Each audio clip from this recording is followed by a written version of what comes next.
তাতে তোমার কোনো ক্ষতি হবে না ঠিকই। এখন ছেলের বাড়ির নৌকো হয়তো ভুলে যাবে তোমার কথায়, কিন্তু আমার মেয়েটা ভারী বিপদে পড়বে, ভারী বিপদে পড়বে সে।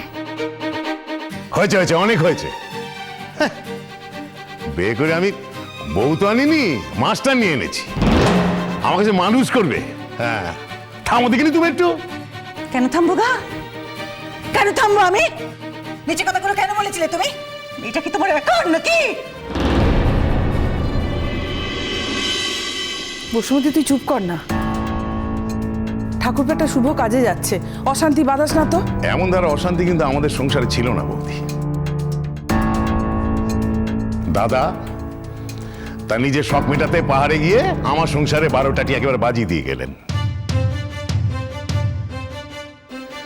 নিজে তো তিনি নিরুদ্দেশ হলেনই, তারপর তোমরা এসে আমার সংসারে জুটলে। আর তোমাদের বউ একবার সাপের 5 পা দেখলো। কথায় বলে নিজের ভালো পাগলেও বোঝে, এদিকে তাও বোঝে নেই। কোথায় মেয়ের এমন ভালো একখান সম্বন্ধ করছি, কোথায় খুশি হবে, মন্দির তলা গিয়ে পুজো দেবে যাতে এই সংসারে বেটা হয়, তা না। কোথায় সবকিছু ছেড়ে দিয়ে ঠাকুরের নাম জপ করবে, তা না। তিনি এখন কাঁকনের নাম জপ করছেন। তার সঙ্গে নাকি ওই ছেলের আমি সম্বন্ধ করতে যাব। হ্যাঁ, তারপর তারা আমাকে পাগল ভেবে মারুক আর কি বেঁধে। ঠাকুরপো, তুমি আর কথা বাড়িও না। আমরা তো অসম্ভব কিছু বলিনি, আমরা আমাদের মাপ জানি। আমি তো তোমাকে বলেইছি আমি আমার মেয়ের বিয়ের চেষ্টা আর করবো না। কাকুনও তাতে রাজি। শুধু তোমার কাছে আমি হাত জোর করে অনুরোধ করছি ঠাকুরপো, আমার মেয়েকে বয়স আর রূপ নিয়ে তুমি আর খোঁটা দিও না।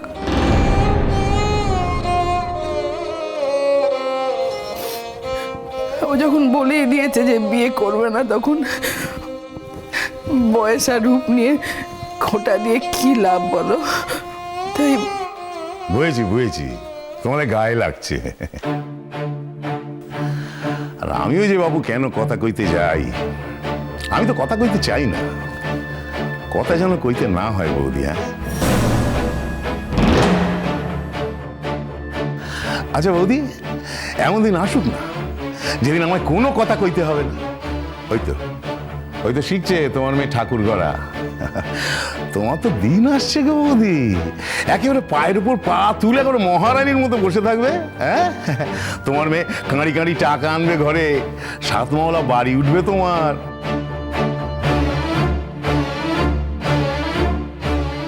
গাড়ি হাঁকাবে, শহরে চলে যাবে। হ্যাঁ, তোমার মেয়ে ঠাকুর করে মস্ত নাম করবে কিনা। হ্যাঁ, বড় ব্যবসায়ী হবে তোমার মেয়ে। আর সব কারিগরকে একেবারে নিচে ফেলে দিয়ে তোমার মেয়ে তত্তর করে উপরে উঠে যাবে।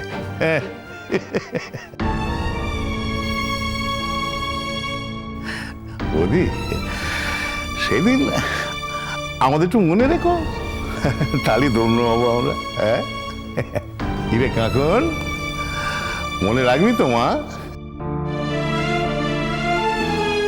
এই আমার খেয়ে আমার পরে এই এত উঁচুতে উঠেছিস, কথা কেন মনে রাখবি তো? থামবে তুমি, থামবে থামবে একটু। তোমার শরীরে কি মানুষের একটু রক্ত নেই গা? একটু নেই? কাকামণি,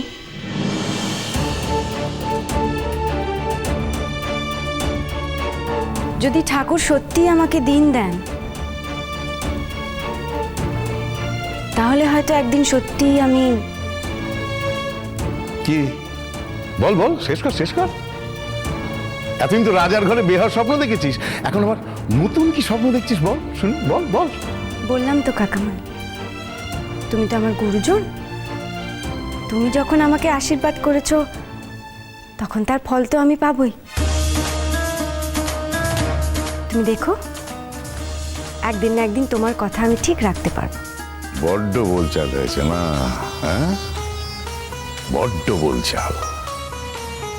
বেশ করেছিস, বেশ করেছিস কাকুন মা,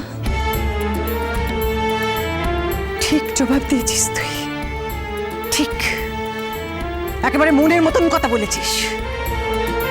ওই যে কথায় বলে না, এই দিক নাই তার ওই দিক আছে। হ্যাঁ, পুজোর আবার চিত হয়ে শোয়ার শখ,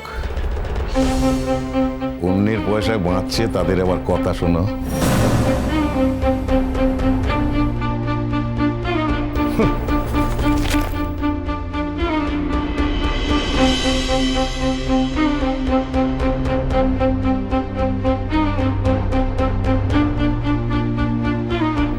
কাকুন, গুরুজন মানুষের সঙ্গে এরকম করে কথা বলার কি দরকার ছিল মা? এরকম কথা কেউ বলে? কাকুন ঠিক বলেছে দিদি, একেবারে ঠিক কথা বলেছে। গুরুজন যে গুরুজন সে কথাও তো তাকে মনে রাখতে হয়, হয়নি? সব সময় আর এত হেলাচেতা ভালো লাগে না মা, তাই বলে ফেলেছি।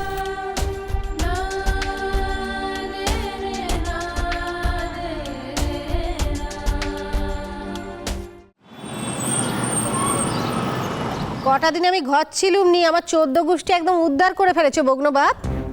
আমার উঠোনটার কি অবস্থা করেছিস? উঠোনে আমার মুখ দেখা যায়, সেটাকে একদম আস্তাকুর বাড়িয়ে ছেড়েছ। বড় আমি, তুমি যে এই যে আমার এত বকাঝকা করছো, এ কদিন কি আমি মানুষ ছিলুম? আমি তো দিনরাত হসপিটাল গিয়ে পড়ে থাকতুম। এ কটা দিন কিভাবে কেটে গেছে আমি তো মালুমই পাইনি। বড় মামির জন্য শোকে একদম মুচ্ছে যাচ্ছে। ভালো হয়ে ঘরে ফিরে এসেছি, কার যে কত দরদ উদলে উঠছে সে আমি খুব ভালো করে বুঝি। বড় আমি, এই যে তুমি আমাকে বকাঝকা করছো, জানো আমার যে এত খিদে পায়, আমি যে সবসময় খাই খাই করি, এ কদিন আমার খাওয়া দাওয়ার কথা কিছু মনেই পড়েনি।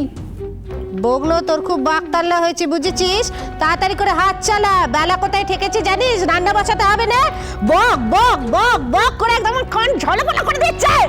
মামনি, হ্যাঁ মা, কদিন তো আমার রোগের জন্য অফিস কাছারি কিছু যেতে পারোনি, অফিস যাচ্ছ? অনেকগুলো দিন কামাই হয়ে গেল। দেখো না বগ্ন হারামজাদা আমার উঠোনটার কি অবস্থা করে রেখেছে। এইসব ধোয়াধুয়ি না করে তো রান্নাঘরে যেতে পারছি নি গো মা। আজকে ওই মুখ পড়া বামুন ঠাকুরের রান্নাই তোমাকে মুখে দিয়ে যেতে হবে। কি করবে বলো দেখিনি মা? তোমার তো আবার মামুনির রান্না ছাড়া মুখে রোচে নেই। আমি ঠিক জানতাম মামনি বাড়ি ফিরেই তুমি তোমার নিজের নিয়মে থাকা শুরু করে দেবে। আচ্ছা, হসপিটাল থেকে ফেরার সময় তোমায় আমি কতবার বলেছিলাম বলো তো, যে বাড়িতে গিয়ে কটা দিন শুয়ে শুয়ে বিশ্রাম নিতে হবে, নতুন করে ঠান্ডা মোটেই লাগানো চলবে না। উফ, ভাইটাও এখনো কলেজে। আর ভাইটা যদি জানতে পারতো না যে বাড়িতে তুমি বিছানায় শুয়ে বিশ্রাম না নিয়ে এই সমস্ত কাজকর্ম শুরু করে দিয়েছো, কিরকম রেগে যেত তোমার উপর জানো তুমি? হাই দেখো সাজিমা, তুমি শুধু শুধু আমার উপরে রাগ করছো। আমি তো কিচ্ছুটি করবো নি, শুধু দুটো নাড়াচাড়া করব। এই বগ্ন হারামজাদার হাতে রান্না খাওয়ার থেকে আমার মরণ হয়ে যাওয়া অনেক ভালো। বেশ, খেতে হবে না বগ্নদার রান্না। কটা দিন না হয় তুমি বামুন ঠাকুরের রান্নাই খাও মামনি। বেশ কথাখানা বললে গো মা, তাই কখনো হয়? তুমি তো জানো আমার রান্নার বাজার চিরকাল আলাদা হয়। কিন্তু তুমি তো আর শুধু একার রান্নাই করো না মামনি, সারাটা জীবন তুমি খালি কাঁড়ি কাঁড়ি রান্না করেছো, আর যা রেঁধেছো তাই সবাইকে দিয়েছো। এখন নয় কটা দিন। এই কথাখানা তুমি কি করে বললে গো মা? এ ঘরের কেউ কোনোদিন আমার জন্য দুটো রান্নাও করেনি। আমি সদবা মানুষ, কেউ কোনোদিন এক টুকরো মাছ এনেও আমাকে বলেনি তুমি সদবা মানুষ না ওই মাছখানা খাও। এই বয়সে কি আমি দুটো খাবারের জন্য সবার কাছে কুকুরের মতো ভিক্ষে মাগবো? তুমি এত চিন্তা করোনি, এই তো বগ্ন আছে, সব কেটে কুটে দেবে, আমি খালি খুন্তিখানাই নাড়বো। কত ভেবনি গো মা। একবার যখন জমের হাত থেকে ফিরে এসেছি তখন কেউ আর আমাকে টেনে নিয়ে যেতে পারবে না, আমার কিচ্ছু হবে না। যাও যাও যাও যাও যাও, অফিসে যাও। এই কদিন আমার জন্য তোমার কত ক্ষতি হয়েছে, ছি ছি ছি ছি ছি ছি। মাগো যাও, অফিসে যাও, যাও। নমস্কার, একটু শুনবেন?